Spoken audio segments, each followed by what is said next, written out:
programang ito ay rated SPG. Striktong patnubay at gabay ng magulang ang kailangan. Maaaring may masiselang tema, lengguwahe, karahasan, sexual, horror o droga na hindi angkop sa mga bata. Naisagawa na ng Lotus Gang ang plano nila sa loob ng kulungan. May mapapahamak kaya sa kanila? Magandang araw at eto na nga tayo sa ating pinakaabangang tagpo sa Abot Kamay ng Pangarap. Welcome to my channel. Please don't forget to like, comment and click the bell button para lagi kayong updated sa aking mga videos.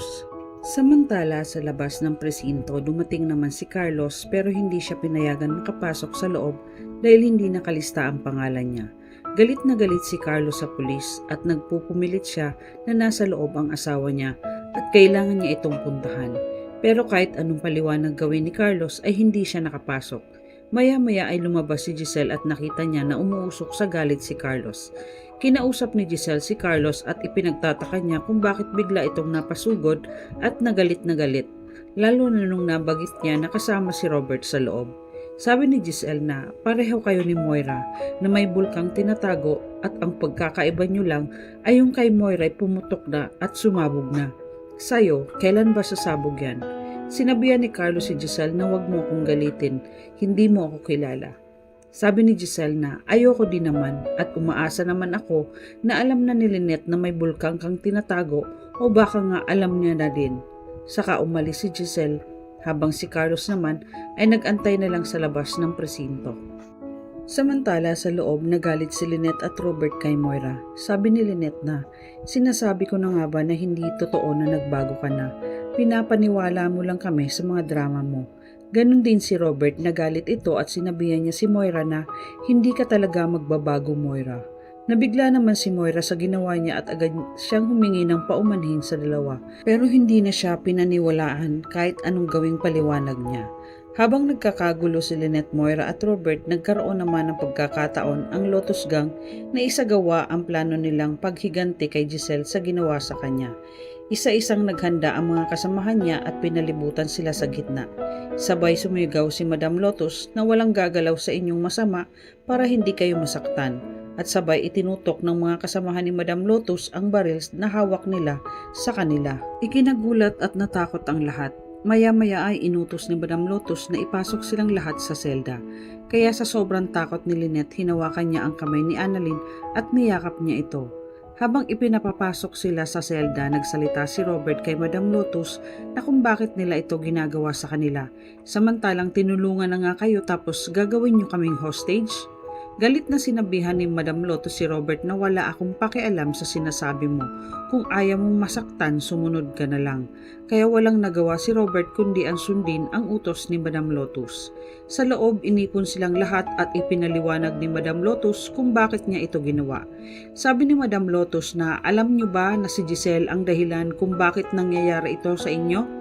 Dahil hindi niya pinagbigyan ang kahilingan ko na makita ko ang anak ko.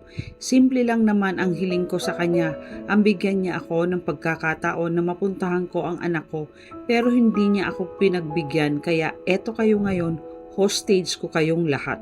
At galit na sinabi ni Madam Lotus sa kanila, kapag may namatay sa inyo, siya ang sisihin ninyo. Kaya napayakap ng sobra si Annalyn sa nanay Lynette niya sa takot. Maya-maya, tinawagan ni Madam Lotus si Giselle gamit ang telepono ni Robert. Habang si Giselle naman ay kararating lang sa Apex Hospital at nag-uusap sila ni Eric. Ipinagtaka ni Giselle kung bakit tumatawag si Robert sa kanya kaya agad niya itong sinagot.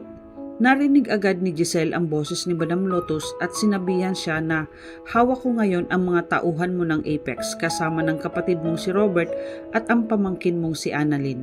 Ikinagulat ni Giselle ang sinabi ni Madam Lotus sa kanya. Nataranta si Giselle kaya sinabi niya na parang awa mo na, huwag mo silang sasaktan kahit ano gagawin ko. Ano ba ang kailangan mo? Sabihin mo lang.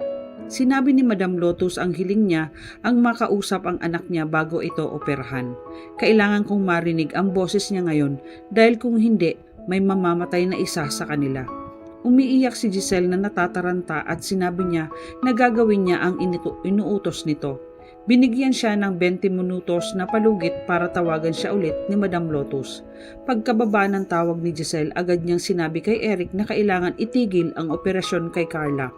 Tinanong naman ni Eric si Giselle kung bakit bigla niyang pinapatigil ang operasyon. Ano ang nangyayari?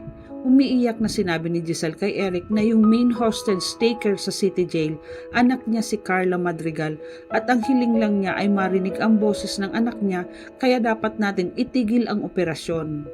Narinig naman ng tiyahan ni Carla ang sinabi ni Giselle, kaya pati siya ay kinakabahan. Hindi alam ni Eric ang gagawin dahil nag-uumpisa na ang operasyon kay Carla at malabo nang mangyari na makausap niya ito. Maya-maya ay dumating si Justin at narinig niya ang sinabi ni Giselle. Kaya sinabi ni Justin na baka pwedeng makatulong ang iniisip ko. Kung ang gusto lang naman niya ay marinig ang boses ng anak niya. Ako ang kakausap sa kanya at magpapanggap ako bilang si Carla. Napatingin ang dalawa kay Justin. Maya-maya ay tumawag na si Madam Lotus kaya ibinigay ni Giselle ang telepono kay Justin. Nagkunwaring si Carla si Justin. Habang nagsasalita si Justin, nararamdaman ni Madam Lotus na hindi si Carla ang kausap niya dahil kilalang-kilala niya ang boses ng anak niya. Kaya hindi siya maluloko ni Giselle. Pagkababa ng tawag, galit na sinabi ni Madam Lotus na sinusubukan talaga ako ni Giselle na yan. Maya-maya tinawag niya si Bogart at sinabihan niya na dalhin mo sa akin si Annalyn ngayon. At agad naman pinuntahan si Annalyn para dalhin kay Madam Lotus. Habang mahigpit na ang pagkakayakap ni Annalyn sa nanay niya, nilapitan ni Bogart ang mag-ina at sinabihan na kailangan ni Madam Lotus si Dr. Annalyn. Pero hindi pumayag si Lynette na ibigay si Annalyn. Nagmakaawa si Lynette na umiiyak, "Huwag niyong saktan ang anak ko, ako na lang ang kunin niyo." At nag-iiyakan na ang iba nilang mga kasamahan dahil sa takot. Pero walang nagawa si Lynette nang tutukan siya ng baril, kaya nakuha nila si Annalyn. Samantala, habang nag-aantay si Carlos sa labas, nalaman niyang may nangyayaring hostage taking sa loob ng kulungan. Kaya ikinatakot ito ni Carlos dahil alam niyang nasa loob si Lynette. Habang sila Chang Susan at Josa naman ay napanood nila sa balita ang nangyayari sa loob ng City Jail. Kaya abot-abot ang pag-aalala nila kay Lynette at Annalyn. Sa loob ng kulungan, nakaharap na ni Annalyn si Madam Lotus. Umiiyak na nagmamakaawa si Annalyn kay Madam Lotus na wag sila niyang sasaktan alang-alang sa anak niyang si Carla. Galit naman na sinabi ni Madam Lotus kay Annalyn na ang tita Giselle mo ang may kasalanan ng lahat ng ito. Kung sana pinagbigyan niya ako na puntahan ko ang anak ko sa hospital, sana hindi nangyari ang ganito.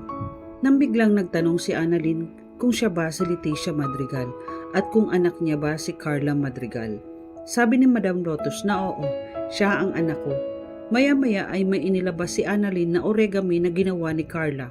Sabi ni Annalyn na ipinabibigay niya po ito sa iyo. Biglang napaiyak si Madam Lotus nang makita niya ang ginawa ng anak niya. Sabi ni Annalyn na pinapahanap niya kayo sa akin para ibigay yan sa iyo at pinapasabi niya din sa iyo na mahal niya po kayo at miss na miss ka na din niya.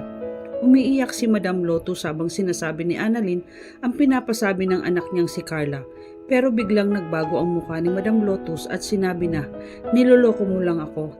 Hindi ako naniniwala sa sinasabi mo. Parehas kayo ng tita Giselle mo, manloloko." Kaya ikinatakot ni Annalyn nang makita niyang galit na si Madam Lotus sa kanya. Ano ang gagawin ni Madam Lotus kay Annalyn? Sino ang mapapahamak sa ginawang hostage taking ni Madam Lotus? Ano ang gagawin ni Giselle para iligtas sila? Yan ang ating pakaabangan dito lang sa Abot Kamay na Pangarap.